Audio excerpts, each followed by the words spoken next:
A series of anti-immigrant protests in recent weeks across South Africa, along with the attacks against other black Africans, have prompted Nigeria and Ghana to voice concern.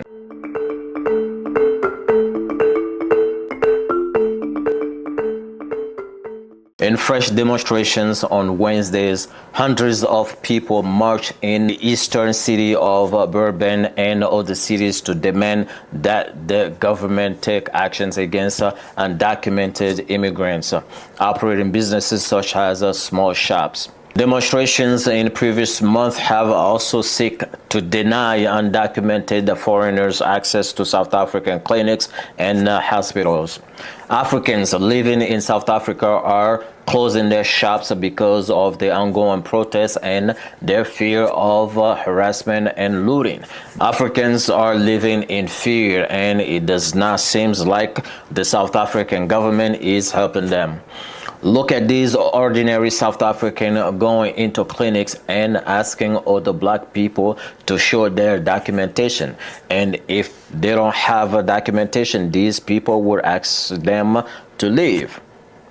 Nigeria has announced an emergency repatriation flight for its citizens living in South Africa, and warned Pretoria on Monday that it was not doing enough to tamp down on the anti-immigration threat. This Senate should adopt a position that MTN, a South African company that is cutting away millions of dollars from Nigeria every day, that Nigeria nationalize it and withdraw its license. Ugly developments have generated widespread diplomatic anxiety across the African continent, prompting urgent engagement by several African states for the protection of their nationals, including reported measures by Botswana to close its border with South Africa and facilitate safe return of its citizens. The South African government could and should have addressed this problem better. In trying to defend yourself by being called xenophobic is not the answer. No one is calling all South Africans xenophobic. There is no reason you can call these behaviors freedom of speech and expressions.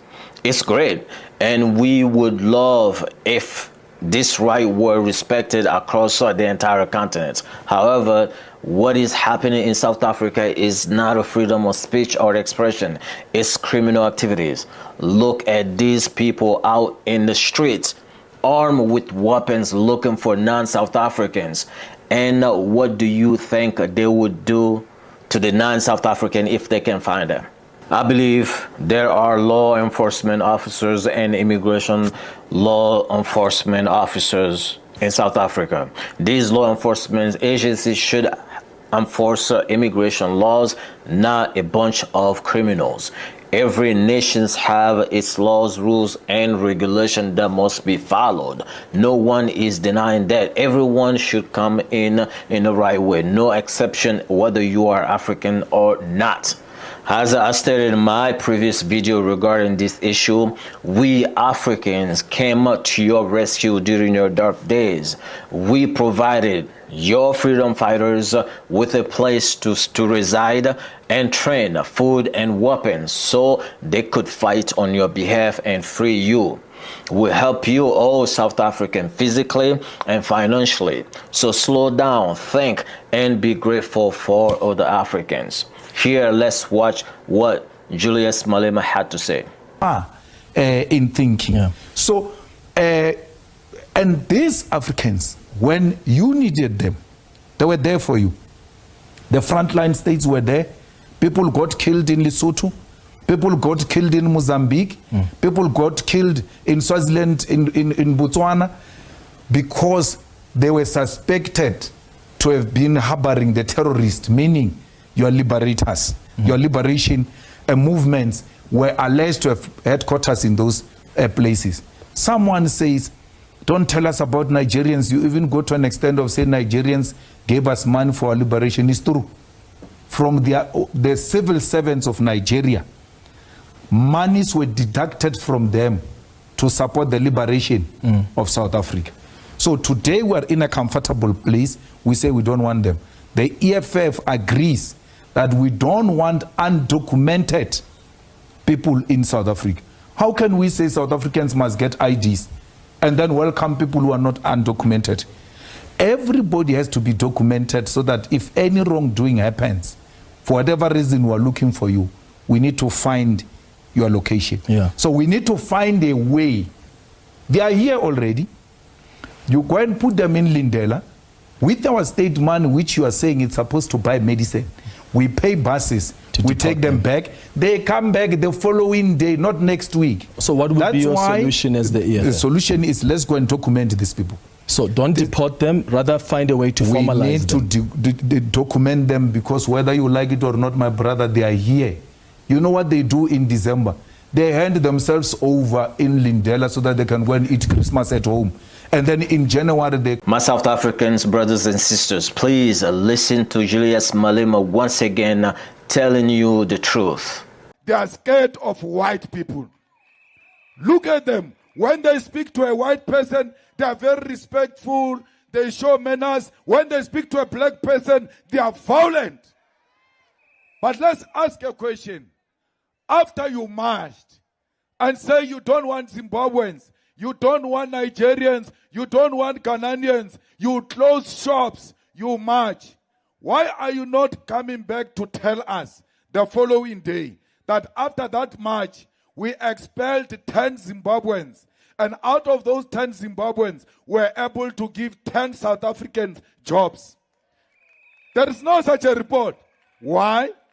Because now kaba kuba ma Zimbabwe, hauna misebetsi, batho bale ba ma Zimbabwe, ba etsa misebetsi e lona le sabatleng o etsa because those are slaves jobs. They don't pay anything. You want proper jobs. You want a job with a pay slip, with an appointment letter, with pension, with medical aid, and you deserve it.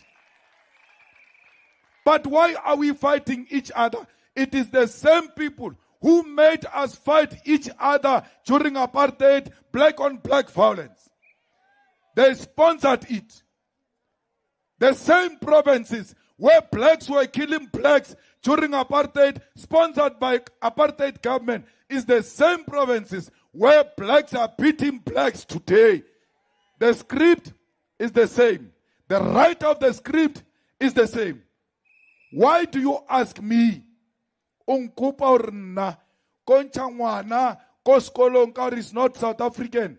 Ke munche koskolong, ke fetche ke shebe waka, ke be proud father. After removing a black child from school, when the black children were removed from school with bullets in 1976, when our parents were removed from school because they did not have school fees, I must play that role. Me, I will never do it. I'm not going to take a pregnant woman out of a clinic because she's not South African. She gives birth of an African child at the gate, and that child dies. And you want me to do that and be proud and look at my children and say, I'm a proud father after I stopped life, after I killed someone? I will not do that. I did not join politics to be voted for. I was too young when I joined politics. These positions that I have came as a result of my participation. I am not in politics to be elected. I'm in politics to articulate a position of African people who have been oppressed for too long. We are not saying any Zimbabwean, Nigerian, Ghanaian must bring crime here. The same way no South African must bring crime here. This is it for the video. Thank you for watching. Don't forget to like, share, and subscribe to the channel. Go down the comment section. Let me know what you think about the discussion. I will see you in the next video.